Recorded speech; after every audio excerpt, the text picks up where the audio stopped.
Welcome. In a world where you thought this was stupid, I bring you Frontiers with the same restrictions, which was the game that won the poll I made. I kinda got saved a bit because Origins with these controls would be legit unplayable, but that does not mean that this didn't make me develop a brain tumor.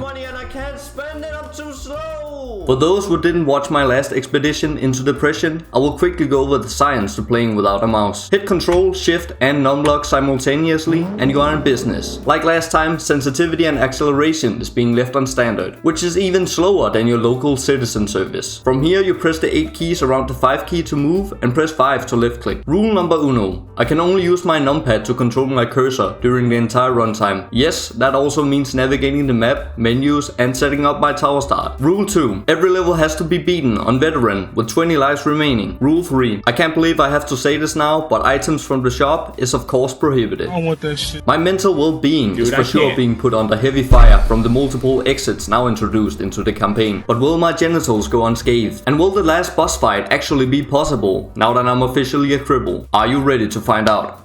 After King Dennis successfully stopped a home invasion, he had now gained a strong foothold and decided to get a little too big for his ego by tackling international military conflicts. And so I was deployed in the Middle East, which was basically a kind way to say, I don't need you anymore. To give you a quick rundown on the current objective, some nobody scumbag named Malagar was on the top of the hit list. I cannot specify his exact track record for confidentiality reasons, but what I can say is that he had committed crimes even worse than turning on the roof lamp in the car. Anyway, he had been tracked to Hammerhold, so that is where I made my first move. Mobility is prolonged. Fortunately for us, this first stage is full of autistic sand munchers. I'm not saying that they were in fact autistic, I am simply stating that they must have been, because they didn't respond appropriately to a single social cue I gave them, and as a result, they had no idea that they were dealing with an experienced launchpad DJ. Man, fuck you, I'll see you at work. Now I'm not going completely off the rails just yet, I can tell what's going on here. This stage is going to switch gears on us halfway through, with an enemy type designed to be anti-Sleepy Joe. Let me introduce you to the Wolf versus my triple mortar security, and it stands no chance. Now the most important aspect of a military operation is making sure that you are building diplomatic relations. This can be done by ensuring the civilian safety. This might even gain you an advantage in combat, when some of these civilians recognize you and their common cause. This is a great example of this exact point. You can clearly see that these people know who's the enemy here.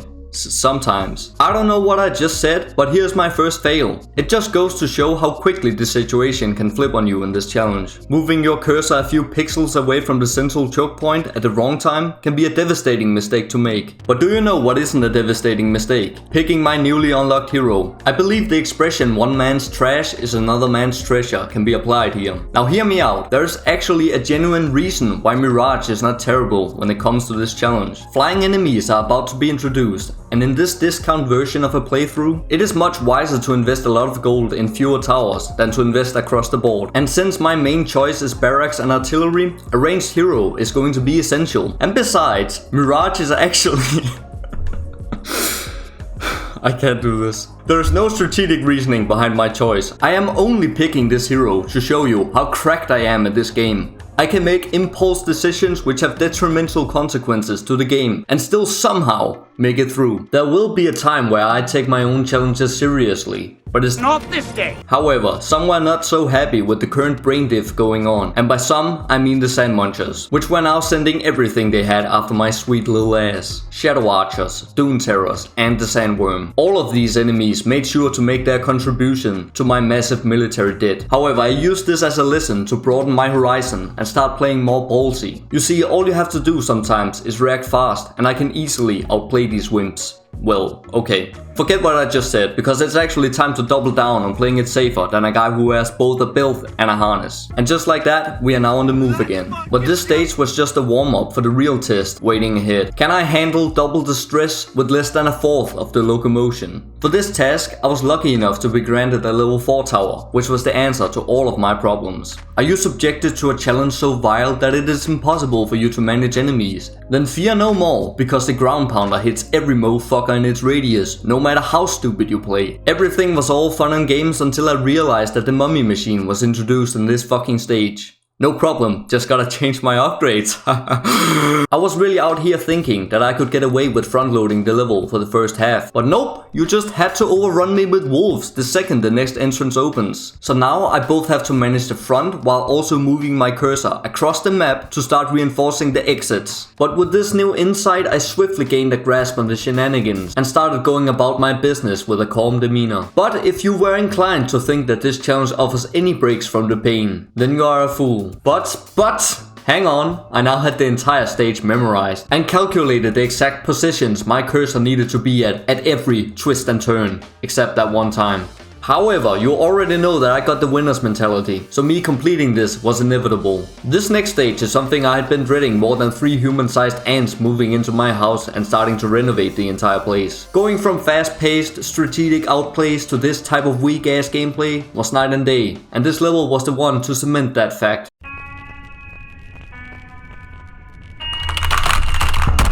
It makes no sense. No.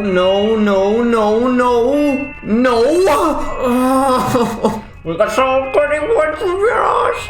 Come on, get away from him, you fucking bitch. Please. Fuck you. Oh my god, I can't. Move the cursor. What's this piece of fucking shit, man?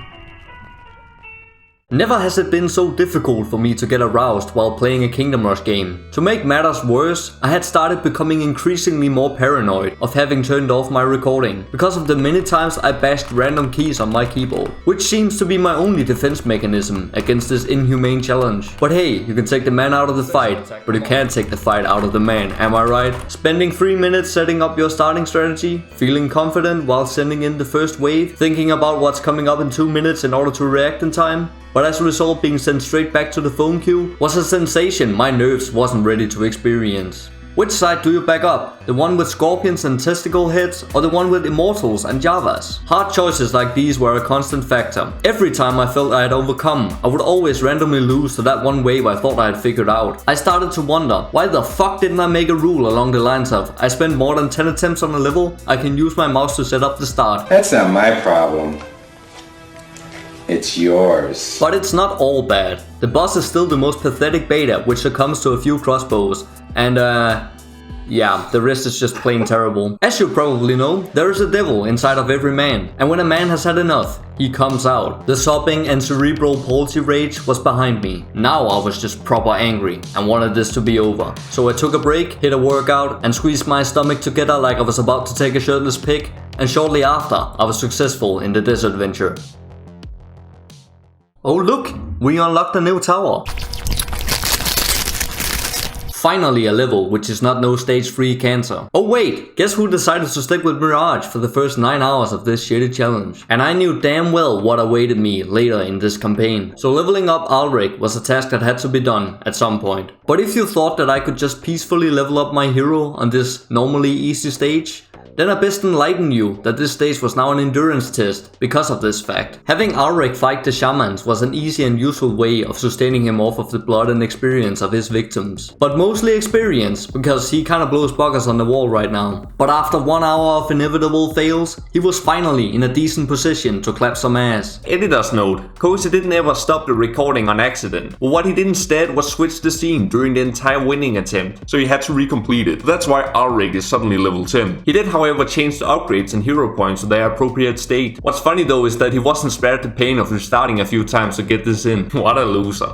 It would now seem that I finally began to prosper. I unlocked the axe throwers, who have weaponized Instagram models and Twitch thoughts. Anybody in the proximity of this thought will be tempted, but they know damn well that they be getting 0 bitches, and she is not going to slop on their knob. So the only thing for them to do is bust a fat one, and now be weaker than before. Very cool tower. Me getting my hands on this tower would seem to be a bit too overpowered, or something like that, I don't know. I beat the level my first try. Up until now, I was unaware of these savages being in on the evil deeds. They were just people I had to hack and slash my way through to get to Malaga. However, seeing that a Facebook ship had landed in these parts raised my suspicions. And surely enough, the Zuckerberg parasites were caught red-handed, trying to suck all of the data out of my troops. You wanna avoid situations like these, which is why I want you to hear a few words from this video's sponsor.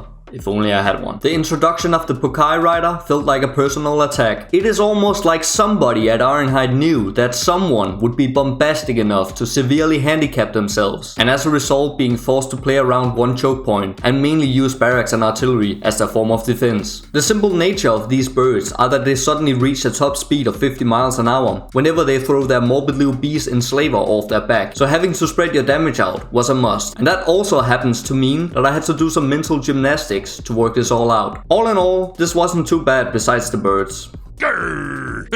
Starting the level like this might seem foolish, but I can make it work. Everything was going dandy fine, and I was feeling confident that nothing terrible was going to occur on this stage. A quick peek at the weather forecast, however, was the thing to send me over the edge, because I was looking at a cloudy day with a 100% chance of being cocked by meteor rain. Barracks had to be left out of the equation, and if you're not an innovative gamer like I, you may think that it would rule out my Battlemaker start, but Ulrich has a huge potential that has never been fully realized until now, because he can be used as a meat shield to line the Savage Hunters up with the rest of the dumbasses, so Daddy can safely take them out for you. The Pokai Riders were of course going to delay the inevitable tiny squirt of dopamine I get from getting one stage closer to finishing this wretched playthrough. But before that, a scientific event occurred, one that was even more unexplained than the thought process of people who sleep with socks on. Easy peasy, let's move on, man. I'm so far. Oh my god, this is going to be AIDS. Front loading this level was tempting, but due to the boss fight I knew I had to set up some defenses in the back. So that is how I started going about this. Everything was going well, but at wave 13, the stage steps up a notch, and suddenly my flawless endurance crumbled under my feet. I tried what already went well, but I couldn't seem to replicate it, and I started to realize that the front load was the only way to get past the last couple of waves. However, this surely would make it complicated. I was feeling like a gold digger in a marriage hanging by a thread. I could not spend money fast enough. Abusing every overpowered trick in the book was the only option. It was literally the only way for me to be able to not worry about using my Rain of Fire, so I could actually spend my gold. While I'm sitting here and getting my shit kicked in, I might as well tell you a little story from my personal life. So here the other day, I was in the shower, looked down, and my dick was in need of a fresh cut. So there I was, maintaining the hairs on my nutsack. And when I do this, I like to sit down so I can properly see what I'm doing. Nothing was out of the ordinary, until I finished and stood up, and saw a peculiar lump above the root of my dick. At first I thought my eyes were deceiving me or something, so I filled it for a bit to see what kind of substance it had. It felt like one of my nuts, and I was like, no way, those nuts dropped way before the Berlin Wall dropped. So I lifted my dick up and took a gander at my sack, just to make sure. And to my terrible surprise, there was only one stone in this motherfucker. I immediately panicked. I once heard a tale from a friend of a similar situation, where one of his nuts got tangled in some sort of string inside the sack, and it would have damaged him permanently if he didn't go to the doctor as soon as he did. So at this point, the stakes were high. I stood there for a minute and hoped my nut would just fall down by itself. I tried jumping a bit, but I was seeing no migration. So I started to gently push it down. At first, I couldn't move it anywhere, and I was on the brink to call a ball specialist or look something up on Google so I could get this sorted. But I decided to give the push method one last try. But this time, it worked. And the stone was once again united with its twin brother. So moral of the story, always watch your nuts. You never know if they're fully dropped. And if this does happen to you, then don't panic. This might be normal, even though I never thought that your nuts could go that far up the crotch. Anyway, back to the challenge. I had the strategy laid out, and I knew I was getting close. However, the Pokai Riders were once again back on the spot. Emotional damage! And attempted to peer pressure me into tasting some of the dope. I was sitting here getting older and older playing this stage. But by utilizing what I call a capitalist death trade, they take one of mine but I take 20 of theirs, I was able to consistently dismantle the bullying of a minority. And in due time, I was ready for another round of Donkey Kong, and got my ass handed to me again. But ignoring any doubts in my mind is the key to success here. Are you fucking kidding me? And the next attempt I got the hoe and the victory. But the victory was all I needed to sustain myself and move on to the final stretch. At this point in time, you are probably feeling drowsy from all the subject concepts being spewed, so we are going to speed things up and quickly go over the less interesting parts. This first level has one exit and one central choke point, which means it's going to be piss easy. The only part you gotta worry about is the volume of Rexination foot soldiers. But with the meditation break which this challenge provides in the pre-battle, I was able to work smarter, not harder. I have truly come to embrace the limitations of this run, and use them to my advantage. After a peaceful experience comes a curveball, and it was now time to get down to brass tacks again. And by that I literally mean taxing these chameleons for being some annoying little twats. How is it even possible that these cave-dwelling listards are more technologically advanced than the great and dedicated nation of Linera? And they were now paying the price. Literally. If you are seeing me failing right now, it is just my editor showing the rare instances where I was not doing well. I think he holds some kind of grudge against me, but I can assure you that I was absolutely dominating this. But you didn't! You are lucky to even be witnessing me going to town on this numpad, like the penny stocks was a 50% commission. I was even going to collect a fee from the reptiles for illegally flying a dragon on my private property. Okay, never mind. Turns out that reaching for that gold was even harder than reaching for the last Pringle in the can. So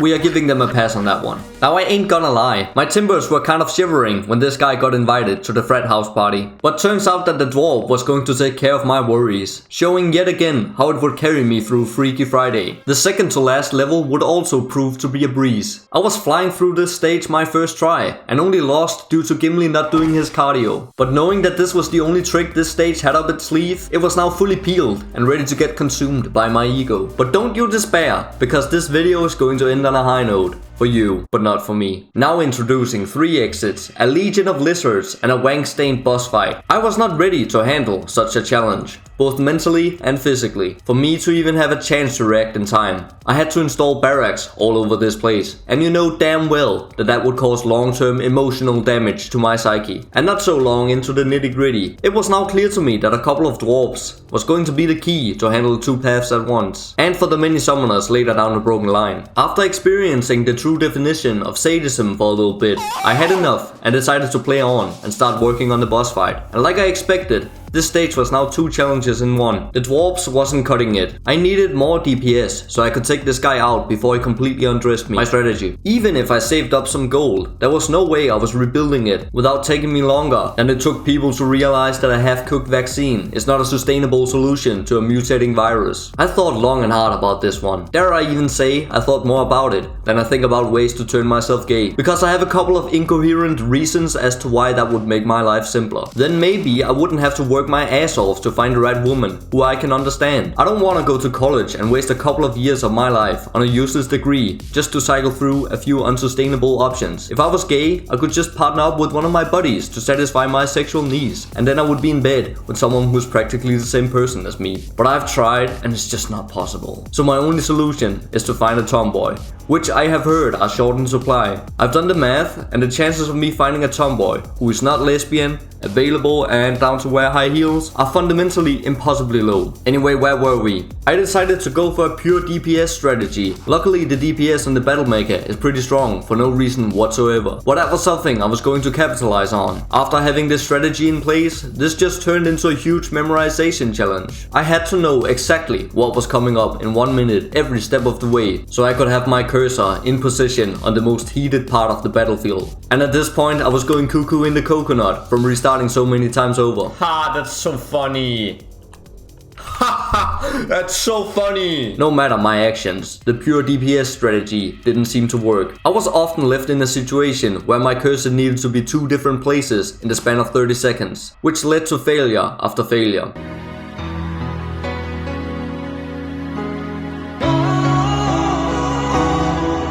But after going for a late night drive with no destination in the pre-2000 Corolla, which is the only form of therapy that works on me, I came back with the hustle on and the feelings off, and decided to put everything on the line by placing a dwarf in one of the front row seats for the boss fight. This made it infinitely easier, and I made it far. I was certain that this would be the attempt, until I realized I had lost a life. I ran this ship back and found out that I had been playing 6 waves without noticing. This didn't discourage me, however. I picked myself back up after spending my starting bounty for the 30th time and commenced my extermination. And I actually made it with 20 lives. Turns out that my military mission was completed right then and there, so I was ready to pack up and leave. However, my broski here wanted a spar, so I was going to deliver. I sold my dwarf and in due time assembled an archmage. Everything was going well, except for all of his minions giving me a heart attack. My right nut almost disappeared on me again when I saw this unfolding. However, I just now remembered that I had bought missiles and was now rock solid again, and took the big tar man out with my last load of this godforsaken run. With this newfound freedom, I am probably going to retire. I will leave the full attempt of this glorious last performance in the description, in case you wanna admire, bruh. The total time I wasted on this challenge was 27 hours, give or take. Thank you for being with me every step of the way. I'm already gone.